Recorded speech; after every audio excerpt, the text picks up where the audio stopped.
nyame pa emre ni du ho a obe contest as national chairman na wan fiti prekupe ena di na no asem be tu dwa oni wo mu a wo sefata edi nkomo ebi ba na naso ono so ko bia naso na nkomodi die ni nyina ko wie se wo se odi ne ho ba as national chairman na oni party for no bi nyankita hudie as a party for no etinasea na omo hwe ba bia wo pese odi party ni free edi party ni ko bia nyame boa bia na omo achira adwina man national chairman Sabre yawo Unia Edward enim honorable former NPP MP for Boise East regional line so na me the batochi an mame honorable enim chiao mejozo nakati ase honorable enim ye asemi kra enya ma kra bejidi se ono wasomo ani jemu dadada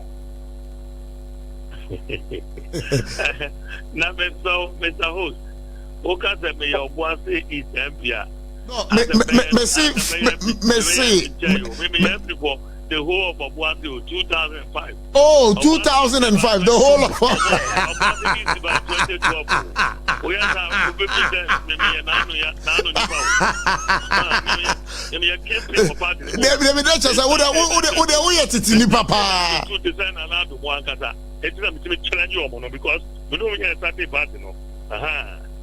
okay, Mabin Koramiko bisa lawyer Danaya or say Uka Bibi say Rapol Afoko'S extensive consultation within the new patriotic party. Ubet me about 5 key members are consult or more before arriving at this particular decision.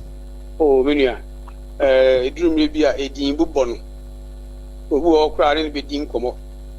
Nan command any dino or no person ni Dean Becarbon.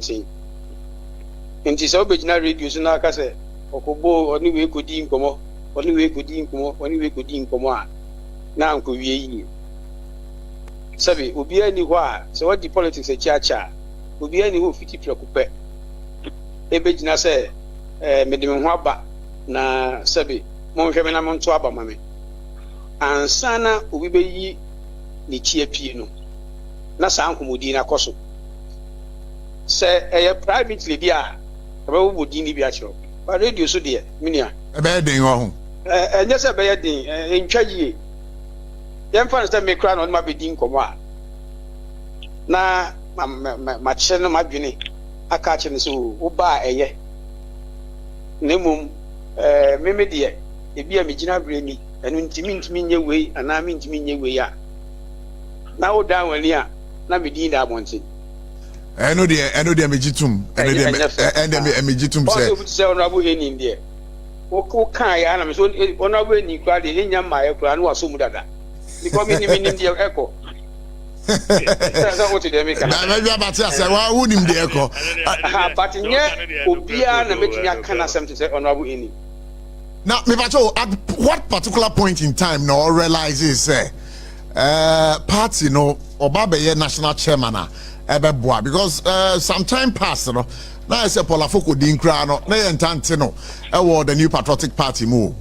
Say na won tia.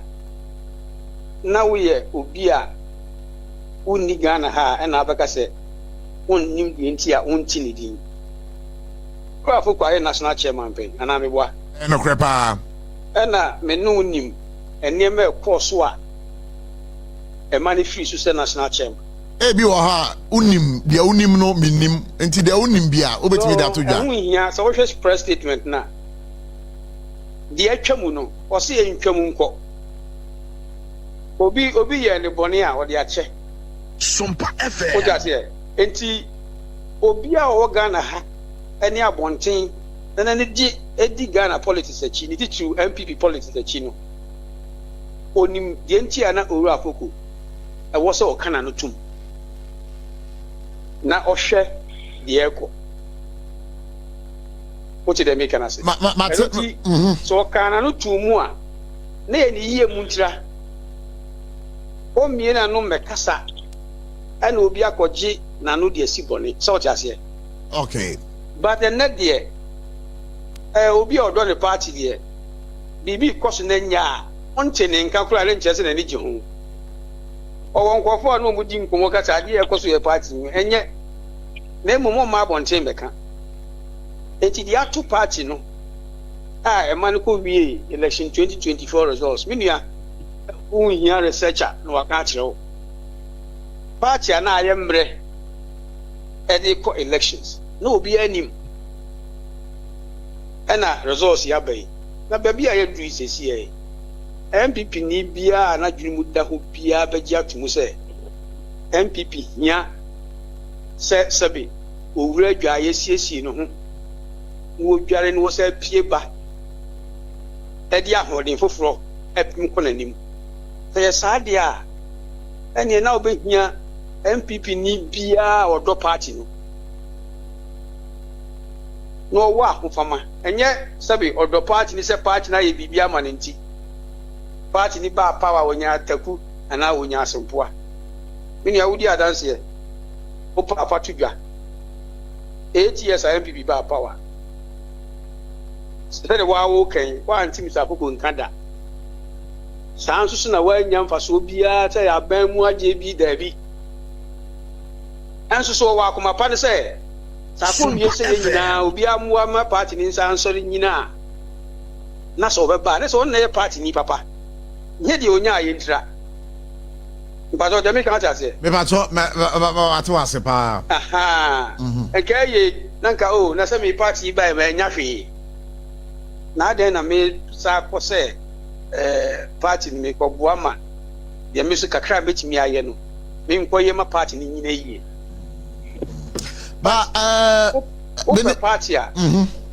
enye de unya fi mu nko anti na ma wo be pese wo bo party ni mbato ti de me kana se ba to beti ase pa aha nti enu nti eye saa do no ene saafo no bebre wo party ni mu a omo fu se party ni hia hoden foforo party ni nya hoden a obi a odi party na nim bia no esan se party ni wa hoden ti no eboa mani pa ne timi kunye ikase ko a elections party ni nia hoden a uni pa na wotua no se ye de ko flag bearer na se for o bregu because party na emre wa ta ka emre o ka engineer na se sabi o ko boga o free kan e ko boga da be na abedu and you say there ojiri say MPP party no engineer dem no engineer emre enum oil no me na me kan kire o enum oil na se o pe so party bia ho odin hwa yeah, the elections na ye ana me boa still not ready. Hey, woman. Before now manage you. But na wa wo tin chen so yeah. Results e buy and what a chere party an ho odin. Party ana wo parliamentary seats 169 2017. Wo dey about 137 2020. Wo dey about 87. Said the menu ka say chere party wa ho odin. Okay, all right. Mami fa we mbre mu kakra. Me kai say wabra ye party no. Suspended no.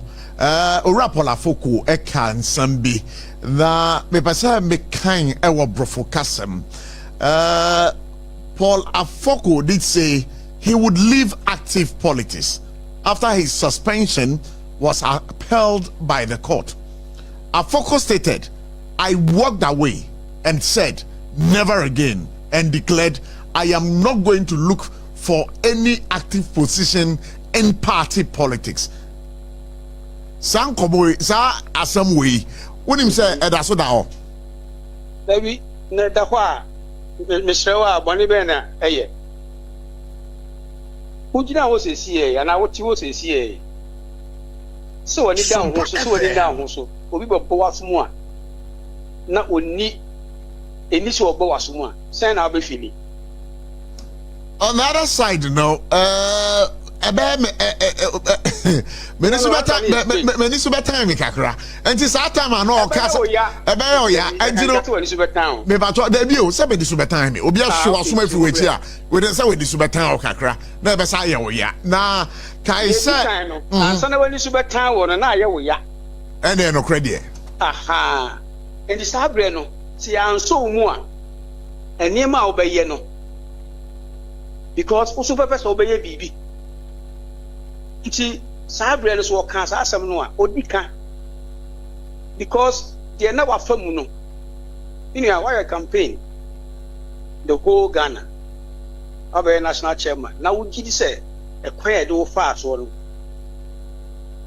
enye kwampa o think one seriously obi obeka say bia na say bisa nipa no oyenya atwom na say no say obi chance on this information na oka say na me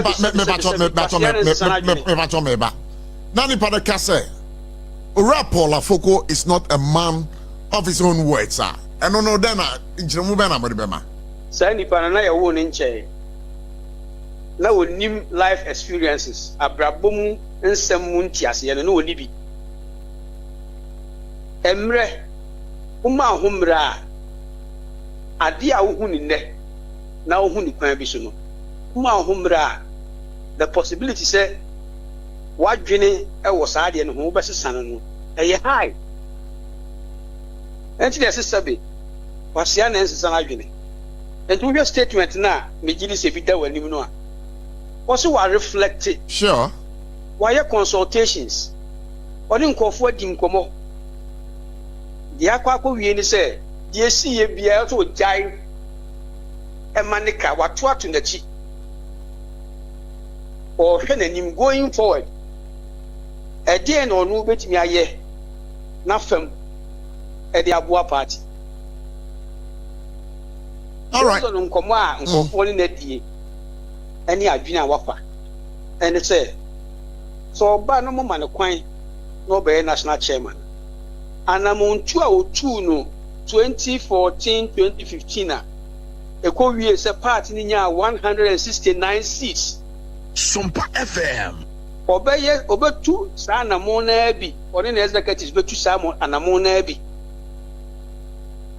na akwa wie se party na ho odin akonkan sabi obi a wo kan asem say that what statement bi da ho no sa na we say so da ho bibia ni ho a esi wiase a obi a e wo so obi a refuse in so obi be kai say Afoko is a man not a man of his words because waka bibi amana twemu a say ni pakro na so san kai say the same Afoko and the year adwuma share near Momunya 169 seats in 2016.